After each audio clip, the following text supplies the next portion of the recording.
there, this is Dena Ackerman with somebody very special today. If you're like me, you dream of creating loose, expressive, effortless watercolor paintings. Lucky for us, we have Tom Shepard, the popular and beloved UK artist, to show us how he uses values to create those loose, dynamic, color-saturated watercolor paintings. In this video, he'll show us how he paints these incredible glowing oranges, and stick around for part 2, where he'll demonstrate an incredible landscape painting as well. So Tom has got his camera set up so we can see everything he's doing. So unfortunately, we don't get to see his pretty face today, but we'll get to hear him. We'll just have to make do with what we can get. Okay, so anyway, welcome, Tom. Thank you so much for joining us. It's really, really exciting to have you. I've been admiring your work on Instagram for a while, and so this is exciting for me. So I'm curious to know how long you have been painting for. Are you one of these artists who've been painting since you're a kid, you know, drawing? Or how did you come to it? I loved drawing when I was a kid, but I hated painting. So I just used to do everything in pencil. And then I did art at school, you know, up into like 16, 17, 18 years old, but got really bad grades with that. So, you know, kind of scrapped that. Was still never into painting, just like drawing. Really wasn't interested in drawing, in painting, sorry. And then, yeah, I did a degree at university, and then after that I decided to become an artist with absolutely no experience whatsoever in any elements of being an artist, and I didn't think people would want to buy my paintings, so I started doing paintings on guitars as a way of kind of doing artwork, but sort of on objects, and selling those as well. And then kind of one thing, that was when I was 20, so that was like 18 years ago now, 18, 19 years ago. And then I did that for about 4 or 5 years. And then I kind of moved into fine art almost sort of by mistake, you know, fine art, just doing paintings with more traditional mediums. Started off with oils. And then probably, I forget how long now exactly, but maybe 6, 7, possibly even 8 years ago, I had a really bad back injury and I couldn't paint for very long sitting up, or paint for very long at all. So I started kind of messing around with watercolor, and kind of immediately fell in love with it, and it just kind of grew and grew from there. And now it's become, you know, pretty much my main medium 95% of the time. If I'm left in the studio by myself, I barely even consider any other medium. So do a little bit of acrylic more recently has been really fun, and I love charcoal, but watercolor for me at the moment is the thing that really gets me. So yeah, that's my kind of brief background story into watercolor and painting. Amazing. So interesting. Okay. And do you have a favorite theme that you like to do when you're painting? I'm fairly well known for my wildlife painting is the thing, and in particular birds. It's funny, for ages I didn't paint wildlife, like years and years and years, because someone had kind of put me off it. They'd said, oh, don't bother painting wildlife, it's a waste of time if you want to be a professional. And it kind of just planted a funny little seed in my head, so I avoided it. And then as soon as I started painting wildlife, I loved it, and also that's when my career kind of boomed after that. So a good what's the word? Just a good reminder that we should paint what we know and we love, because that's when your work comes out the best. You know, I love painting everything though, as you'll see. Like, and most people kind of realize that I also love painting light amongst everything. So it's not just the subject itself; it's the light that falls on the subject and the atmosphere that comes with that. And that I've always been fascinated with, even since I was a kid, like light and atmosphere. So yeah, it's no surprise, but definitely a bias towards wildlife as a specific subject. Yeah, it's amazing. Your wildlife paintings are incredible, but so are your still lifes and your landscapes, which I think is what we're doing today. And I have one more question for you. If you were to give some advice to people who are just starting out or are interested in exploring watercolors, do you have something that you would tell them? Oh, definitely. The biggest thing with watercolor is just to try and, easier said than done, any painting, but it's to just try and have fun with it. It's watercolor in particular, though, seems to reward people when they kind of relax a little bit and have fun, which is not easy with watercolor. Beyond that, I think with watercolor particularly, like, keep it super simple, like simple set of brushes, basic colors, and simple subjects painted very simply, just simple as much as possible with watercolor, and let the medium as best as possible do a lot of the work for you. And I think the other one specific to watercolor, and again, this is tricky to start with because it feels scary, but lots of water, like the clues in the name, we want lots of water and lots of pigment. And actually watercolor becomes so much easier the more water you use.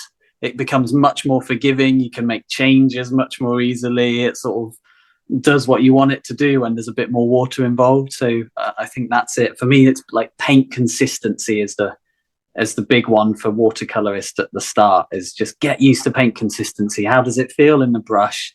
When does it feel a bit more watery? When does it feel a bit more creamy? How does that behave on the page? Really focus on that above all else. I think everything else will come out of that. Definitely. Yeah, exactly. I teach a watercolor class in person, and I have a rule that I don't touch other people's artwork. Like I don't mess with my students' art, but I will grab their brush and mix them up like a big puddle of paint to work with. Cause I'm like, I'm sorry, you don't have enough paint here. Like this is how you're supposed to, you don't have enough water. Like this is not going to work for you. So yeah. Definitely. I totally agree. I think like forcing people to use more water. You don't want it swimming in water, but just more mixes, like rather than being a little bit mean with it and these tiny little puddles and then wondering why the paint goes streaky, that sort of thing. Exactly. So lots of it. Generosity.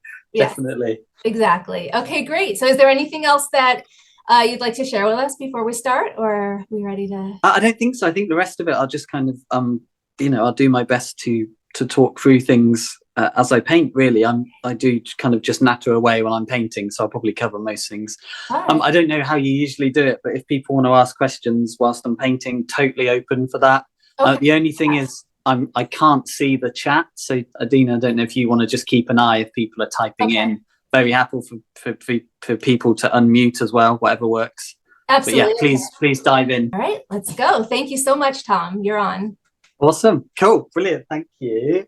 All right, guys. So we're going to dive in. So I guess the main crux of this couple of hours or so is going to be on simplification. So how can we take a subject, quite often one that might even look very complex, and how do we kind of quite logically, in many ways, sort of break that subject down and create or give ourselves a simple process, and out of that end up with an end result. And so I think what's really nice about this is that whether you're just starting out in watercolor or you've been painting in watercolor for years, what this gives you is kind of like a logical framework, as I said, from which to observe your subject, but also it will give us quite a straightforward process. And obviously, there's 100 different ways to paint the same thing and 100 different techniques and processes, but this is a nice kind of start point. And it's always a good kind of fallback as well, if you ever get stuck.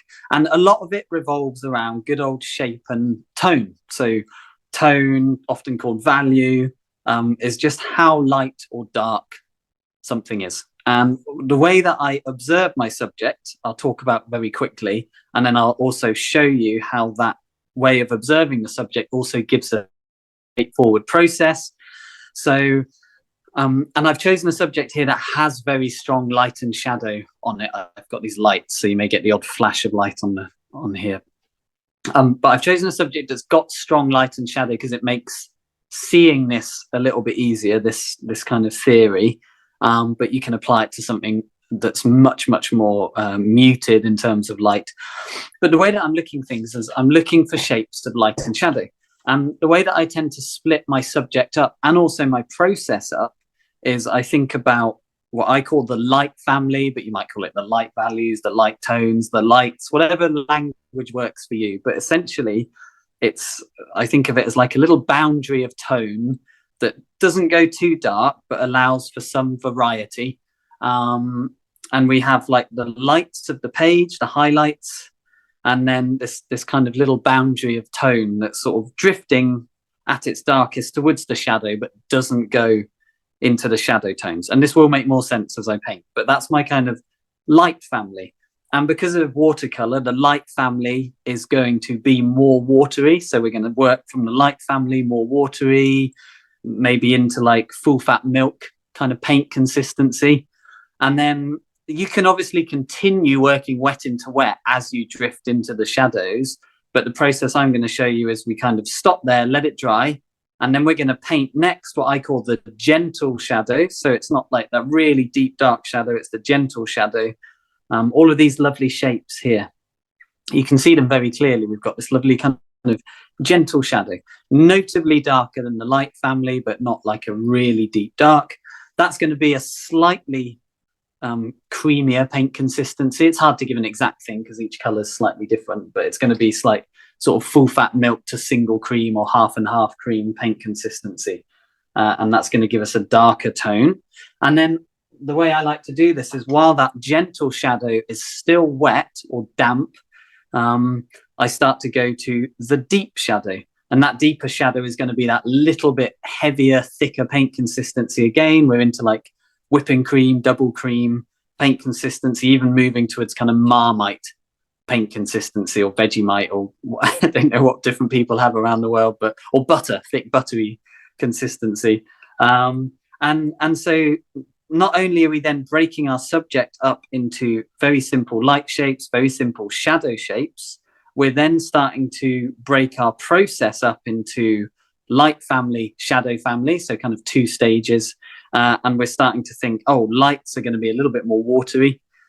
Gentle shadow is going to be a little bit more milky, creamy. Our darks are going to be thicker. So we're giving ourselves this very kind of simple process to kind of follow.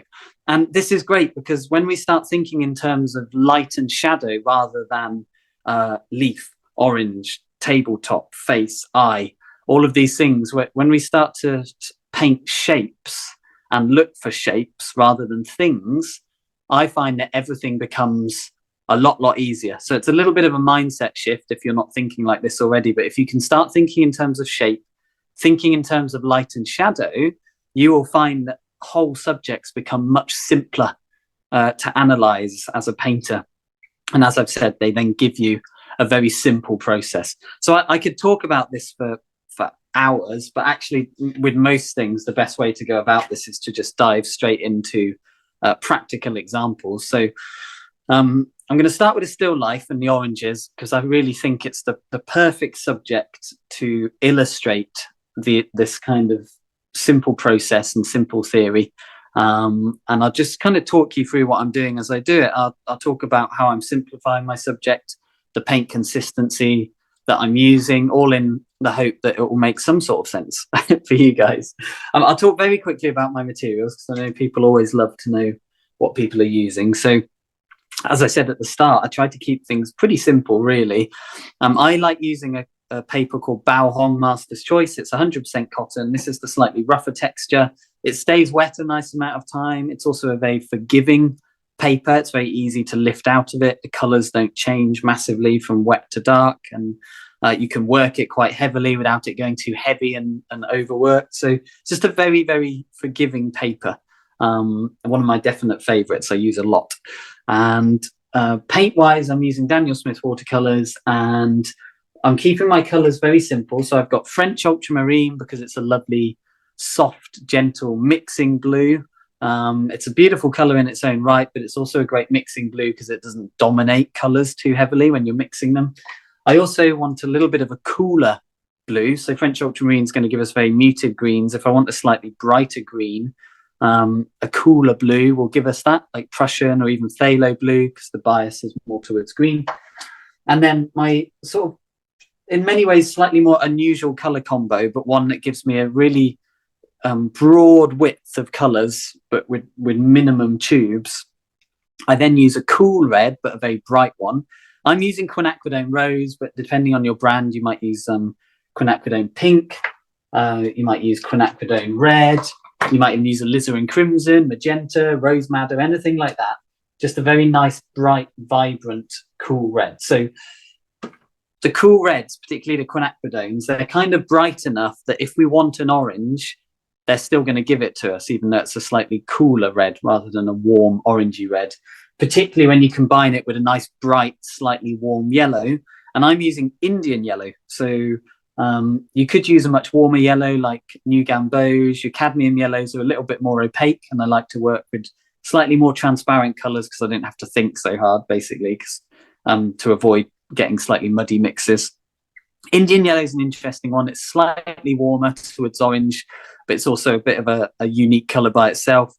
But if you want really bright greens, it won't necessarily give you extremely bright greens. However, when you combine it with a turquoise, and I use cobalt teal blue, you can get extremely bright greens, even though it's a slightly warmer yellow. So this little color combination, and you could really reduce it right down to just say a blue, a red, and a yellow, and have the turquoise, and you've got a really broad kind of color, or part of the color wheel available to you with those colors. And then the Prussian blue just gives us a little bit more variety. Obviously, you can use tube greens, you can use tube oranges if you're struggling to get that really punchy orange, but that should give us everything that we need.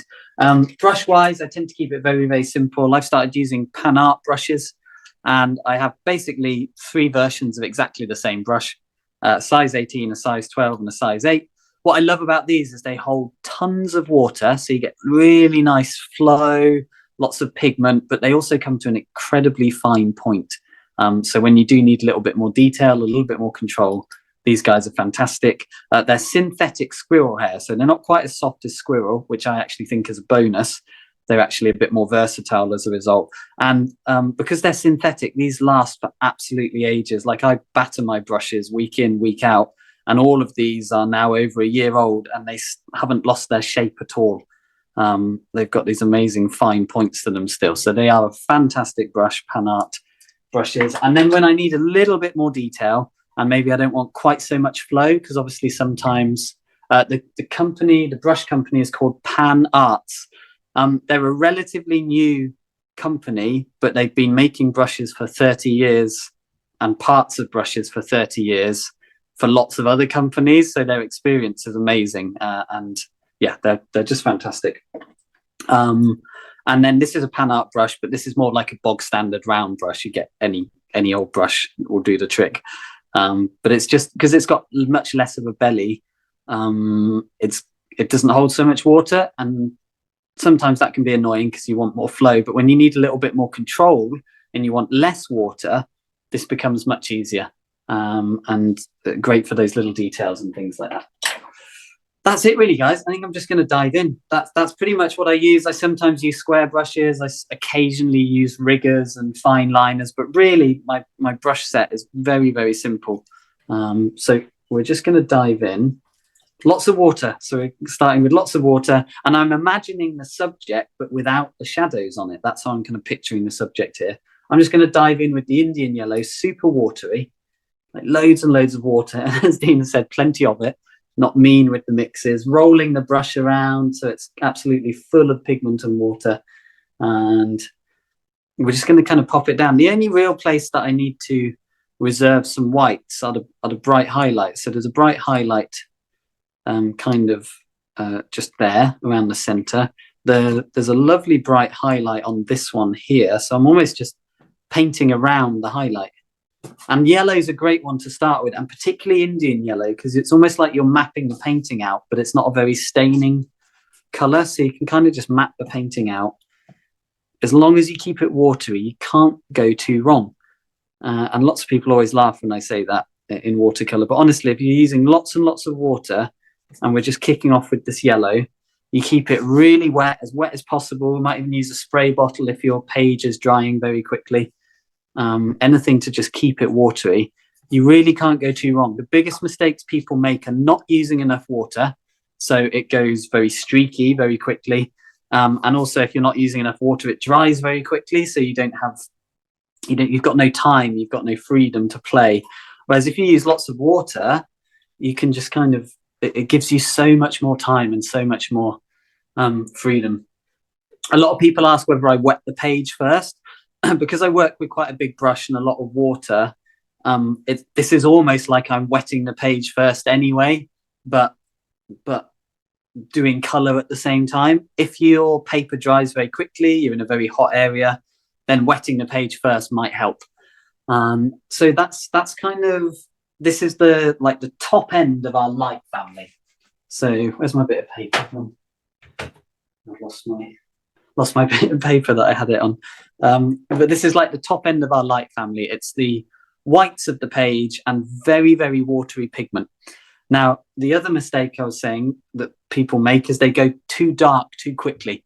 And again, that doesn't give you any flexibility with the medium. So too dark too quickly, and we start to, the light areas start to become too dark in tone. So tone is the thing that gives any painting structure. And when we have structure to a painting, we have freedom. The tone is the thing that holds a painting together. And if a painting is holding together visually, then we can do whatever we like with the pigment, the colors, all that sort of thing. So think of tone providing structure and structure giving us kind of creative freedom.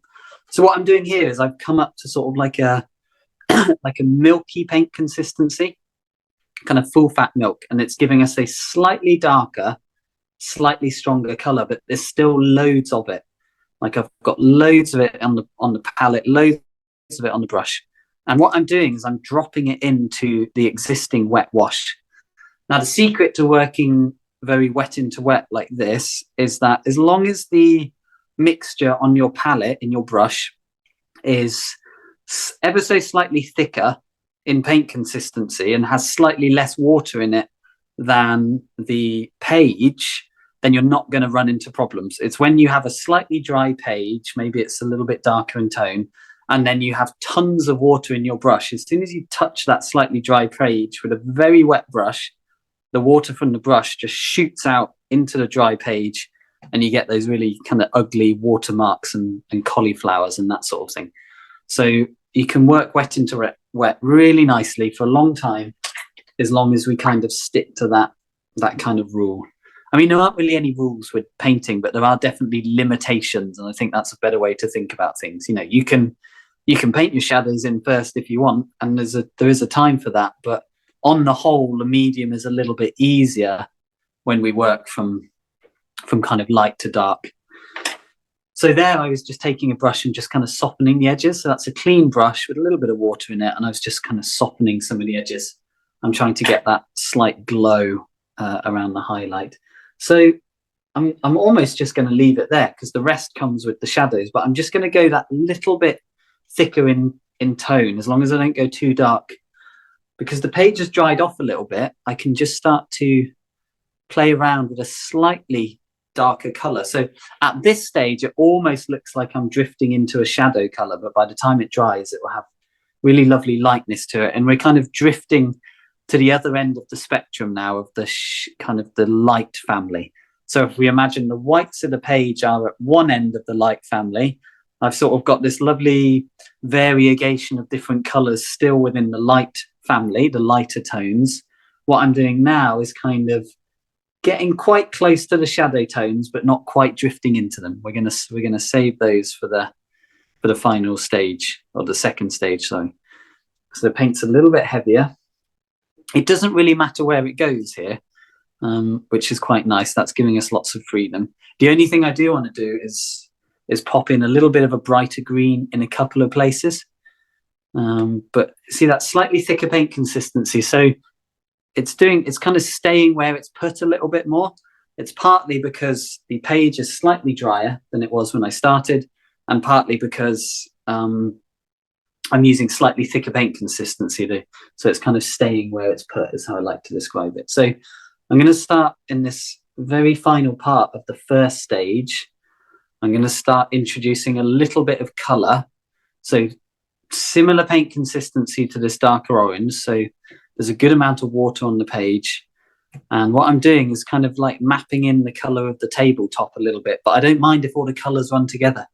We can make sense of it all later. As long as we keep it light and kind of fresh and fairly simple. Again, we can't really go too wrong. Don't worry if all the colors start merging together. That's the joy of watercolor. If we'd gone too dark too quickly and the colors start merging together, that's when we might get into trouble a little bit more. We might start running into problems. But when it's this wet and therefore light, it doesn't really matter. The colors can go wherever we want and it'll be absolutely fine. The shadows always make sense of everything. If you think about the lights being kind of wild and free, and then the shadows we'll use to kind of rein it all in and make sense of it, that can be a nice way to think about it. So I just want to get a little bit of a green tone down. So I'm going to be coming with the Indian yellow and a touch of the cobalt teal kind of turquoise color. But we're still painting the light family. So we don't need to overthink it. A little bit slightly thicker, creamy paint consistency. And I'm just going to brush that in roughly where the leaves are. Yeah, again, it doesn't matter if it bleeds out. We're not trying to paint neatly between the lines necessarily.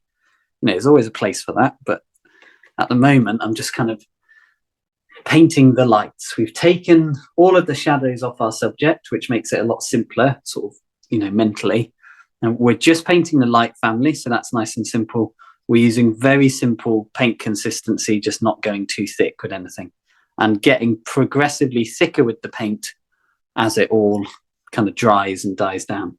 And actually, we don't really need much more than I've got there. The only potential issue, and even this won't be the worst thing because it's whatever happens, happens, but my page has buckled quite a bit here, which is quite unusual for this paper, but it just shows that I've used a lot of water here. And what we're getting is a little pool of water sitting right here. Now, I don't think it's going to cause any problems because it's not a super thick, not a really, really sodden big puddle. It's just a small puddle. I think we'll be absolutely fine. But that's it. That's the light family. Whites of the page, and then this little spectrum of tonal values that has a nice variety of different tones, none of them too dark, nice variety of different colors, letting everything flow together, having fun with it, not getting too caught up in trying to paint the subject. So the next stage is to get this bone dry. I'll explain why in a sec. And then we're going to come in and we're going to start painting in those shadows. And that's when everything begins to make a bit more sense. So just bear with me. I'm going to mute myself while I hair dry.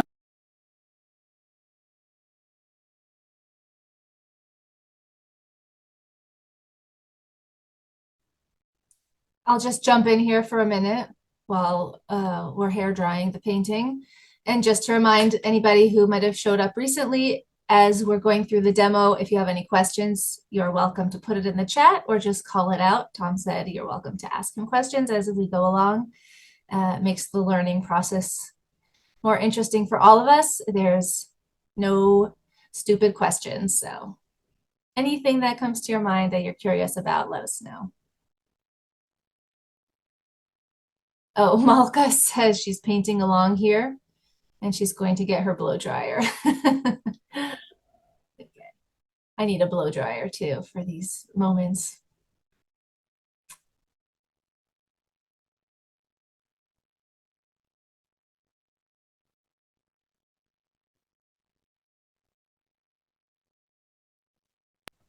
Okay, cool. So we've got light family, nice and dry. If we're going to do this kind of two-part process, then the first coat needs to be totally dry. I keep seeing the odd chat popping up, but so the paper weight is 300 GSM. It's not super heavy, but with the Bao Hong stuff, it tends to not buckle too much. So we're now going to, and you can see that even with this paper, there's still a bit of a shift in intensity of color and tone. And you could certainly work longer, like you could drop in slightly more intense colors. Even these colors, which look very intense and very strong, now that everything's dried, you can see they've really died back. So I think that's another thing. If the tone and the color looks a little bit too strong or too dark when it's wet, you're probably onto a winner. So it can be hard to judge. If the tone looks and the color looks right as you want it to do in the final painting when it's wet, it's probably a little bit too light. So that's always something to bear in mind. Don't be scared of color and don't be scared of at least some depth of tone in the first stage. So now we're going to come into these lovely oranges and we're just going to pick one. And the reason I chose this subject is because we can just we can almost just section off the painting and work on individual parts. So this isn't always the case, and sometimes it's nice to work the whole painting at once. But here, just for the sake of showing you this process, we're going to go into the gentle shadow of one orange and just kind of work that for a little bit. And then once we've got a feel for it, then we can speed things up and really get it moving. But this is Indian yellow and the quinacridone red, and it's never going to give you like a really, really vibrant orange. But actually, when you look at the subject, like really, really observe it, your mind goes, oh, these are oranges. There's a really bright orange there. But actually, the oranges in the light side are predominantly yellow, and on the shadow side, they're predominantly quite a sort of muted orange with little pockets of very, very hot, warm orange, which we'll try and get at some point. So the Indian yellow and the quinacridone red actually give us a very kind of earthy, beautiful orange. And what we're going to do is, this is the gentle shadow. So a good amount of water to really get it flowing. And we just look for, we don't think that we're painting an orange or fruit or whatever it is. We just go, okay, there's a shape of gentle shadow, all roughly the same sort of tone. Keep it really simple. What could be simpler? Just mix it up. Make sure you've got the right tone. There's a little bit of dampness left on the page, so it's not necessarily a bad thing, but I just need to be careful. So that's kind of our gentle shadow. Doesn't look like much, but that's it. We just kind of pop in the gentle shadow. Now, as soon as we put that on, we can see that my yellows are a little bit weak in some places. So this is the little in-between trick. This is when we still need to stick very carefully to the idea that our shadow and our light families being separate is important, but we can also start to just, as long as we're careful, we can start to just blend between them a little bit. Like on the edge of light and shadow, we might put in a bit more yellow in places. And what I'm effectively doing is laying in the shadow color, the gentle shadow, and then I'm softening it in places, not everywhere, because we don't want just soft edges everywhere.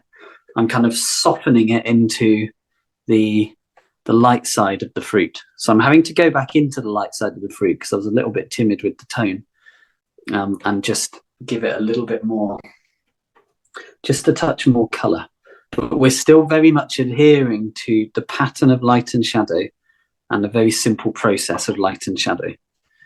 Okay, so that's our gentle shadow.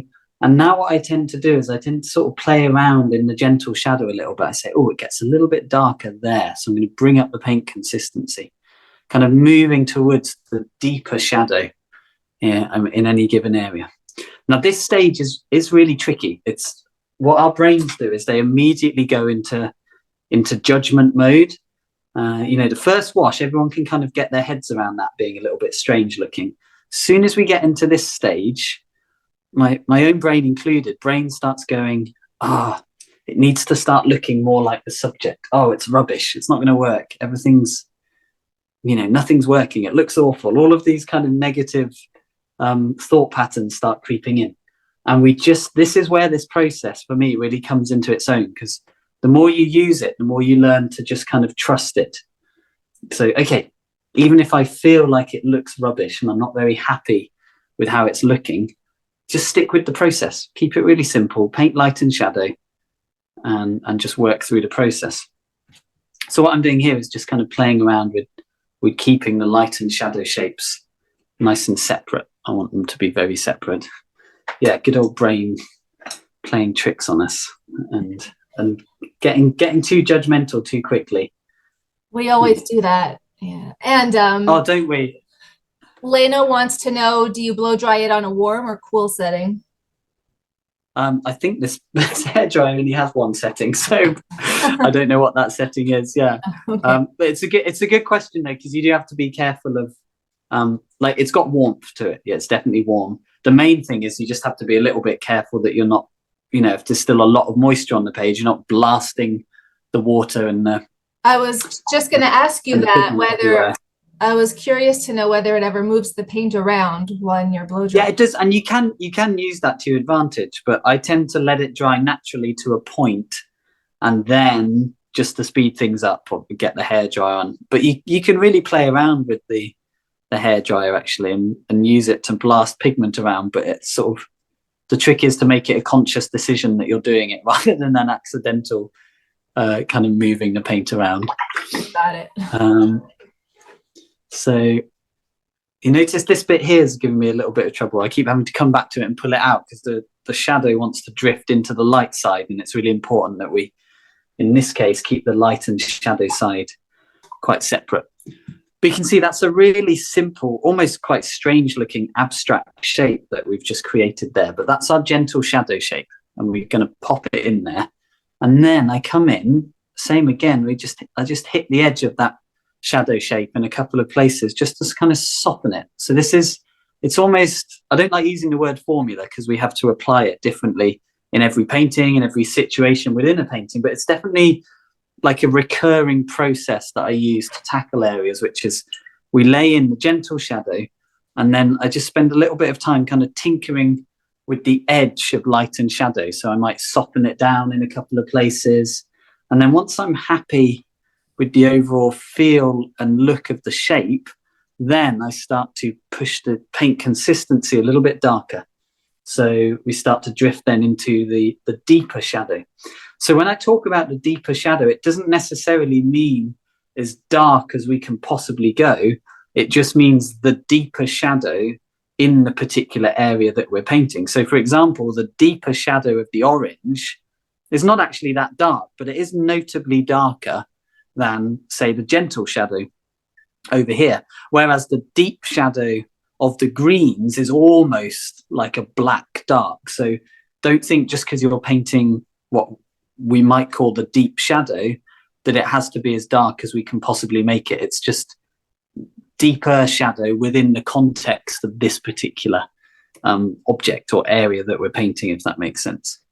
So, and then you can just kind of play around. And so there's obviously plenty of scope for breaking out of the rigidity of kind of gentle shadow, deep shadow. But what it's giving you more than anything is just a framework from which to analyze your subject and from which to paint your subject. And if it's all going wrong, then you can just fall back on gentle shadow, deep shadow. Which one of those am I painting at any one time? Just to help keep you on track a little bit more than anything. Now, what I love in watercolor is obviously working wet into wet. Who doesn't love that? So what we've got an opportunity to do here is we've got this lovely little shadow that these two bits of fruit are casting. This is where we can start to drift into a few more slightly different colors. So we might go to more of like a purpley color, and nice kind of sort of single cream paint consistency. And that shadow comes from here. And I actually want the color from the orange, ideally, to blend into the shadow that they're casting. The idea being that we'll start to get some lovely kind of soft edges between the two, because what we're generally looking for, and this is such a good trick, and you guys that have learnt with me before know that I'm always talking about this, is this idea that we can have the shadows being a little bit softer. So the shadows being lit by kind of soft reflected ambient light, which is not actually that strong compared to the direct light. So we tend to get everything within it very soft edged, very kind of flowing. And watercolor is perfect for this, because when we want soft edges, we just paint a little bit more wet into wet. And that's why I like painting the shadow side of our objects. And there's almost not enough moisture there to get it running together. So I'm giving it a little bit of spray. It's gorgeous. Watercolor's great. I have a question. Oh, sorry. Yeah, go. I have a question. I'm wondering, did you go towards purple over here purposely? In the photo reference, it's more of like a bluish tone shadow. I tend to it's funny when it comes to color, I do sometimes look at the subject and go with that, and other times I just kind of go with what I'm feeling, because I'm more of like a focus on the tone, and if you focus on the tone, it gives you a bit more freedom with color, and I tend to kind of let the color develop as I'm painting, and sometimes I do go with what's in the subject, and other times I I break away from it. And at the moment, I'm really loving the warmth of this painting. And on another day, that warmth would be actually accentuated and exaggerated by going a bit more blue in the shadows. I'm kind of imagining that I might go a little bit cooler and more blue with the shadows in the background, and then the shadow here is a little bit warmer, and that might help bring it forward. But that's not like a, that's not a super considered thing. It's just a happy bonus. Okay, amazing. So it's partially just an intuition and what you feel like would look good. Yeah, exactly. And I think that's one of the joys of painting, is you can just, that's why I'm so big on tone, because tone is what gives you the freedom, if you, and it doesn't even have to be the tone exactly as the subject, but it's just understanding that the tonal values will provide the structure. And then when you have the structure of your subject, you can do what you like with color. You really can. And you can go crazy with color. I tend to exaggerate color all the time because I love color, but you can go very realistic with your color, or you can go totally crazy with your color, and you can start going really off piste with it, as long as your tones are working. So I use the word working as opposed to the word right, because for me the word right implies that it has to be like the subject, but it doesn't. But if we use the word working, we're kind of focusing more on the painting having a life of its own, and that being more important than copying the subject. Nothing wrong with that, but it's all that kind of language we use with ourselves. So let's get the tonal values working. I've painted over an area that I wanted to keep light there. It's not the worst thing, we can just work with it. But yeah, so if we focus on tonal value, then we can do what we like. And that's kind of the point of all this. Like, watercolor should be fun, it should be exciting. I often talk about this, again, my existing students will kind of know this, but I'm always talking about painting being an interesting combination between painting what you see, painting what you know, and painting what you want to see. So it can be all of those things at once. It doesn't have to be always copying your subject. And there's so much freedom to be found in not copying our subject. I think everything becomes much more fun when we do that. And it can be fun copying our subject, but it's just knowing that we don't have to, and that we can break away from it and, create a painting with its own life. I think that's really important. Yeah. And you can see what's lovely here is when you create this lovely wet into wet area, you can then play around in it. We can have a little bit of a play and just kind of throwing the colors around and seeing where it takes us, but all the time just being aware that I must keep my light and shadow pattern at all times. That's the big thing. So let's just soften that. And you can see how quickly we can move around the painting as well, because we have this kind of process from which to tackle any given area. Really, it's just about then getting down to doing it, really. In want of a better way of putting it, it's just right, we've got our process. I've got a feel for the colors that I'm using now, and they're kind of, okay, that's my darker orange, that's a bit of lighter yellow if I need it to soften the edges, this is my slightly darker color, and they're all kind of there on the palette ready to go. So it's like I feel like I've kind of found my way into the painting. So then the only thing to do is just to get on with painting it, really, without overthinking it. And even if you're someone that likes painting, maybe you like to paint with a little bit more realism, a little bit more detail, this process is still great, because we're obviously going to generally work from big to small shapes. So what we're doing here is just laying in the big shapes. The only difference is I quite like stopping at big shapes, whereas some people like to go further into smaller shapes. But the overall principle is still exactly the same, that we're working with shapes and we're working with tones. And when we start thinking in that way, we start replacing the word detail with the word small shape. It all starts to make a bit more sense then, to me anyway. Okay, that's a nice simple orange. Yeah, okay, because I know this is going to be bothering some people.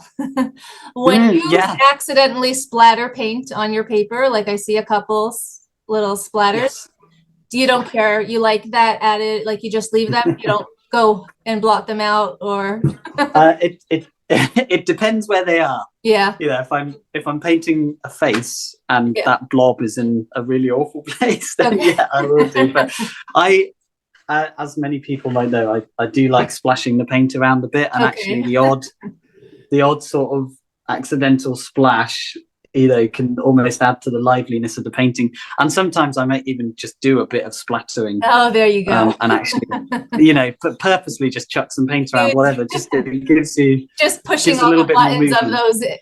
those perfectionists out there. Exactly, yeah. It's tricky though, and it, you know, again, there's no wrong or right. It's just I like seeing splashes, and I, you know, for example, I also like seeing pencil line in my painting. Obviously, again, I don't want a big pencil line in the middle of someone's face if it doesn't look good. But at the same time, I quite like seeing a bit of pencil line in a finished painting. I quite like that. Yeah, it's all personal preference, and this is why I do like teaching the sort of the light and shadow thing and the tone thing, and teaching this process, because this way of at least thinking about our subject, and in some ways approaching our subject, whether you are paint hyper realistic or you paint almost completely abstract, this process is still relevant and still useful. As I said a minute ago, the only difference is that I tend to be a little bit, you know, more free with the shapes, and I don't mind if colors run together. I don't mind if splatters go in different places. But if someone doesn't like all of that stuff, yeah, fine, absolutely fine. But you can still use this process to your advantage, and it can still be a beneficial process and a great way to simplify our subject and all of those sorts of things. So it's why I really enjoy teaching this process, because I think something in it somewhere seems to benefit most people in some sort of way, whatever their style, whatever their subject, if you know what I mean. So now I'm loving this little area here, because we've got the shadow cast by this orange is starting to carve out the shape of this one a little bit more. I do like the shadow that's falling across here and the way it kind of meets this shape here. And we're already getting to that point of a painting where there's a little bit of glare on that, so it might not make sense right at the moment. But we're starting to get to that point of the painting where, you know, the main structure of it is actually in place, and it's kind of looking like our subject already, which is always nice. And that then gives us this kind of, okay, there's still plenty of scope to completely mess it up here, but you know, we're well on the way to getting it all kind of working. So we're going to stick with the big shapes as long as possible. I am keen to get to the landscape as well, so there's an element of kind of let's get moving a little bit. But here's to we're into like the light family. Sorry, we're into the gentle shadow of the greens now. But the gentle shadow of the greens is darker than, say, the gentle shadow of the orange. So we've gone. Again, you don't need to obsess about this. It's not like an exact science necessarily. It's just a way of thinking about things. So I'm mixing ultramarine blue, you could also use Prussian blue, with the Indian yellow. And just to push the greenness a little bit, that's when I'm creeping in the turquoise.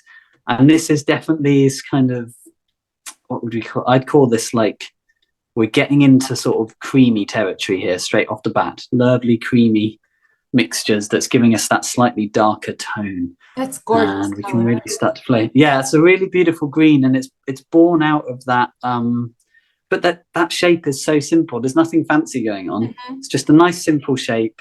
Make sure it's roughly the right tone that works within the painting, not the right tone relative to the subject that you're copying or painting. That works in the context of the painting. And then it's just a case of nice, simple brush strokes and washes, enough paint that it's flowing, and it's just a case of just then having fun with the brush with this one and letting it kind of dot around and do its thing. Here I want to reserve that green because I love the way. So this is where we start to paint.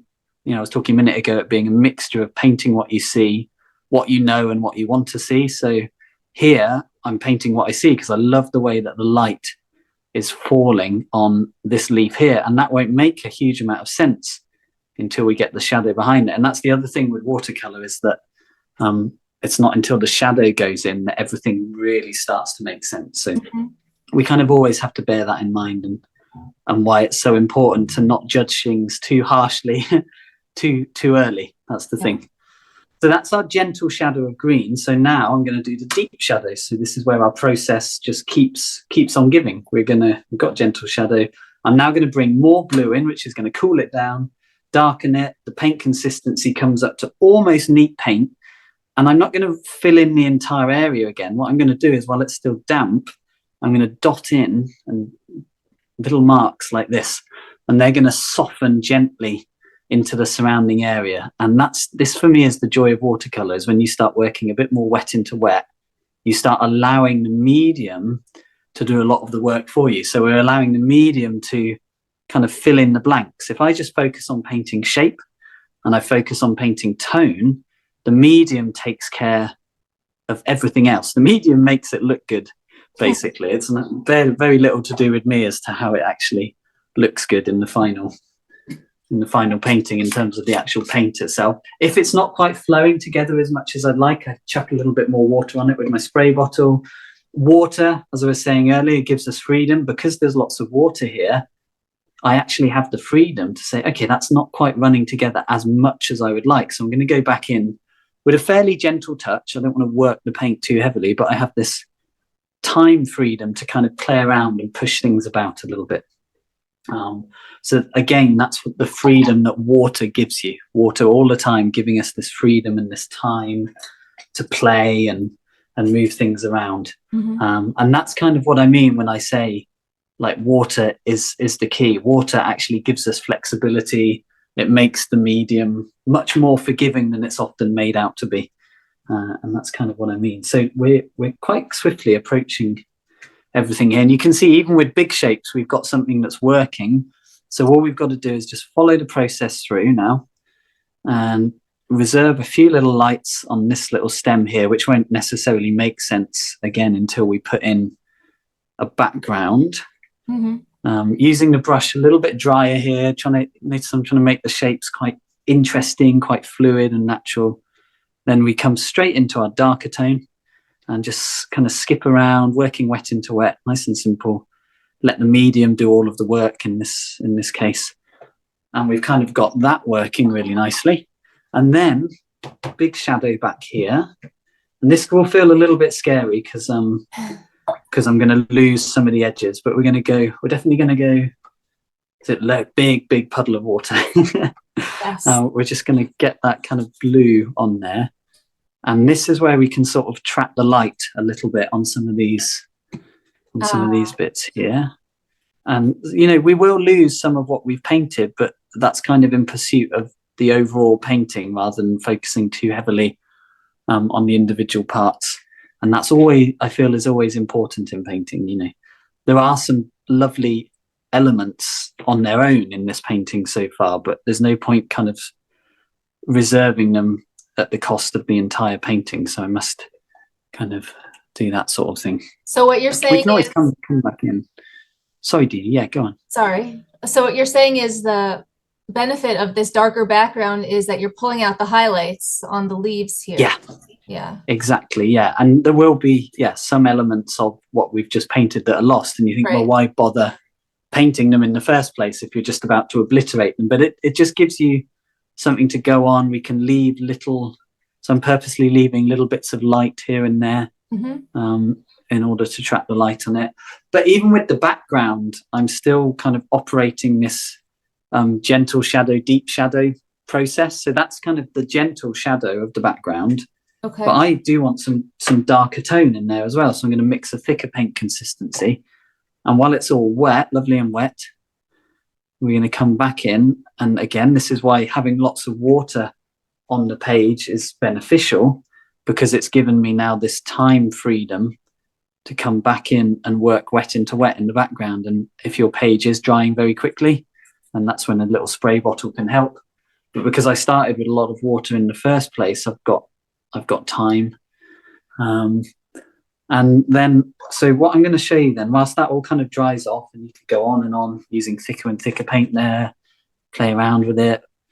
But what's lovely is that green is kind of floating. That green from the initial leaves is now bleeding and floating into the background. And that's starting to make everything work. And what you'll notice is wherever the light is catching something, I'm purposely making it like a harder like a sharper edge, and then where it's in shadow, I'm not being afraid for that edge to kind of soften down, kind of melt together and disappear into the background a little bit more. And that comes back to that thing I mentioned earlier, which you don't have to do, but is a really nice principle of painting, is that we might soften down the shadows, and we might have where the light is hitting be sharper and harder. And I say this all the time, but we're effectively painting as nature is. You know, nature is softer and more fuzzy in the shadows because it's lit by ambient light. And then when it's hit by direct light, it's going to be sharper and more defined because the direct light is stronger. So we're just kind of, you know, painting as nature is, and with that, we're kind of working with the strengths of the medium, which is when you work wet into wet, you get softer edges. So it's a really nice way to approach the shadows. And we're at the small shapes, which, as I said earlier, is code for detail. And I'm really just going to flick in a few kind of finishing touches here and there. It's surprising when you have structure created by even the most simplest of shapes, you start to realize you don't necessarily need lots of detail. As I keep saying, it doesn't mean you can't put it in, and it doesn't mean that it's not necessarily a nice thing, but you don't need it. And I think that's nice. It's nice to realize that actually a working painting is not necessarily born out of detail. You can think of detail more as being like the decoration on top, rather than absolutely crucial to a working painting. But you can see everything's kind of slowed down now because I'm actually struggling to find something to do. And I know what will finish this off will be kind of dry brushwork. So this is when we start to use no water in the brush whatsoever, what we might call neat paint, straight out of the tube. I'm mixing a nice deep rich dark, almost doesn't matter, but I'm giving it more of like a greeny kind of purple, sounds a bit strange, but kind of greeny purple dark. So it's a very sticky paint consistency, thick. And this is when I come in and I look for, it'd help if it was dry a bit more over here. I'm just going to dry this.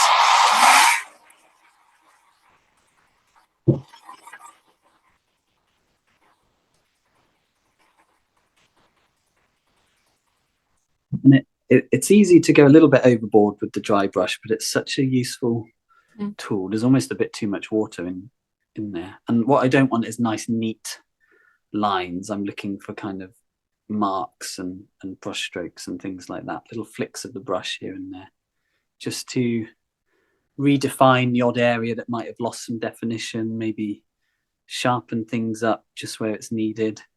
And these little details right at the end, these little bits of dry brush, they're really, really fun. I really enjoy this stage of the painting.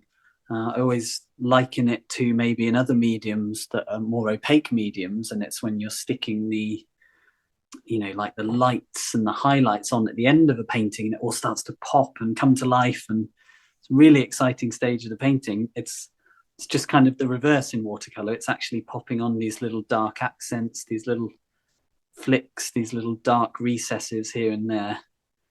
You find it just finishes the painting off. Do you ever add like any opaque paints, any white highlights? Yeah, absolutely. Yeah, definitely. I've got no problem using opaque white in watercolor. You know, there is a limitation on it. I feel like it's easy to go overboard, and I think it's nice to get a watercolor painting when you haven't used opaque paint, but that's purely personal. Like, I don't think there's anything wrong with it at all, and we might even look at using it. I use it all the time. Most of my paintings, you know, a few little hits of opaque white at the end. I always say, if it's the difference between a painting that works and one that doesn't, and why not kind of stick it on there? Absolutely.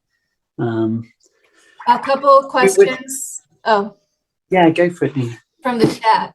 Okay, Malka asks, I don't know if you remember at this point, the purple in the bottom corner. Do you remember what blue and red you mixed for that? I do, yeah. That was just ultramarine and the cool red. And this is kind of the beauty of using very few colours. Even though I love colour, when you use few colours, it makes colour mixing much easier, because I've barely used Prussian blue. In fact, I don't think I've actually even touched a Prussian blue. maybe I did it in there. I don't think I needed it though. So I could have done this entire painting with French ultramarine, the pink, the Indian yellow, and a little bit of the turquoise crept into the greens to kind of lift them a bit, but most of it's done out of that. And the joy of that is you kind of end up with a color scheme that harmonizes anyway. Yeah. And then when it comes to trying to remember what colors you mixed, I know that must have just been French ultramarine and the pink. And then if that went too purple, obviously a little bit of the yellow and orange has crept into it, and that's kind of dulled it down. Yeah, which is quite nice. Beautiful. And do you switch? You've used the same brush throughout the whole painting, right? Is that right? Yeah, so I used a big brush to start with, and then I honed into the kind of medium-sized mop. And then when I want the dry brushwork in particular, I tend to drop down to this brush. I don't remember using that much, I don't think. So it's been kind of mop brushes and then a little one. And one question. You just have one jar of water that you wash your brushes in? I do, yeah. However, it is a very large jar of water. Okay. So, you know, if you are having struggles with your water making your mixes muddy because you're only using a tiny little jam jar, then having one jar for washing, one jar for mixing is a better idea. But because I'm quite sort of basically when I'm actually painting, I really struggle to focus on things like that, so I just have one giant jar of water, so I don't have to think about it at all. For sure. I use like 2 or 3 brushes and a few colors, so I don't get confused. I'm very easily confused, basically. So yeah, don't put your coffee cup next to it either. Exactly. Yeah, we've all made that mistake so many times. Right? It's gorgeous. And that's an example of it. So I mean, that's a ever so slightly sped up version, and there's a few areas that are sort of overly simplified potentially, but really that is how I approach most of my painting. The only difference is if I wasn't demonstrating, this isn't always a good thing, I might just spend a little bit more time refining some of the shapes, but as I said, that's not always a good thing, because sometimes you can overdo it, and there's a certain kind of spontaneity and freshness that comes from having to work a little bit quicker. So yeah, for me that's come out really well, and it's also, I feel, been a good illustration of the process, and hopefully you can see very clearly, like, that's your light family, that's your gentle shadow, and then there's little patches of deeper shadow which give it more depth, make it more interesting, and you can almost pick any area and you can almost see like, oh, that's your light family, and then he's painted the shadows, gentle shadow first while it's still wet, drop in the dark shadow, let the medium do a lot of the work for you. And how simple tonal values actually give you so much freedom with the way that you apply the paint and your brush strokes, and as we've seen, even the colors you use you've just got more freedom, which I think is great. Amazing. Okay, I have 2 compliments for you in the chat. from one is, it's so beautiful, it's dancing, which it is, it's gorgeous. Oh, that's a lovely compliment. And out of my detailist comfort zone, it's so abstract but so awesome. Malka's painted along with you, actually, so maybe she'll show us her painting. Oh wow. I would love to see that. Amazing. Okay, that's great. I have a question about, so part of your process is very intuitive, and like you said, you know, you'll change colors, you'll I don't know what the abstractify things. Yeah. when you're teaching students, do you think that is something that comes with experience, or is it more of like a personality thing where some people are just more spontaneous by nature and some people are a little tighter?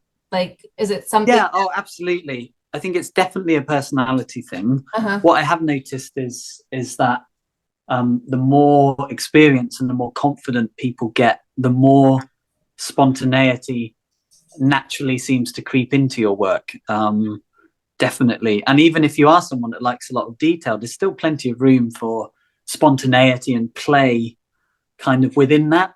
And it always comes back to why I like teaching this process, because I feel like, although I use it in quite a sort of, as you said, almost like an abstracted way and in quite a loose way, you can still use exactly the same process and exactly the same way of analyzing your subject, but you can take it in whatever direction you want. And I always say to people, if they're struggling to maybe work out what their style is, inverted commas, which I know is a question I get a lot, oh, what's my style? What style do I want to paint in? What I always say to people is, rather than aim for a certain style, just follow this process and just paint and paint and paint and paint as much as you possibly can using this process. And your style will develop out of that. And you will then find out if you are someone who naturally goes towards detail, but you like that, or you'll find out if you're someone who is a little bit more spontaneous and paints a little bit more abstract, but you're not really forcing it. You're just, right, I've got my way of looking at my subject. That provides me with a process. I'm just going to keep going and going, and I'll find my own way of doing things as I go, and I'll develop my own style very naturally. And that's kind of why I like teaching in this way, because I'm not saying like you must paint this loosely. I'm just saying thinking about your subject in this way may help you with your painting process, and that may help you develop a way of painting that you like and feels more personal to you, if that makes sense. Yeah, we can do that. Okay, great. So you guys have got 2 minutes to stretch your legs. And then, brilliant. And then we've got a whole nother painting demo. I'm so excited. Yeah, awesome. In part 2, Tom will show us how he uses these same techniques to paint this lush and lovely landscape painting. Don't miss it. Link in the description below. Thanks for watching, and subscribe to this channel for more incredible artist demonstrations. Have a great day.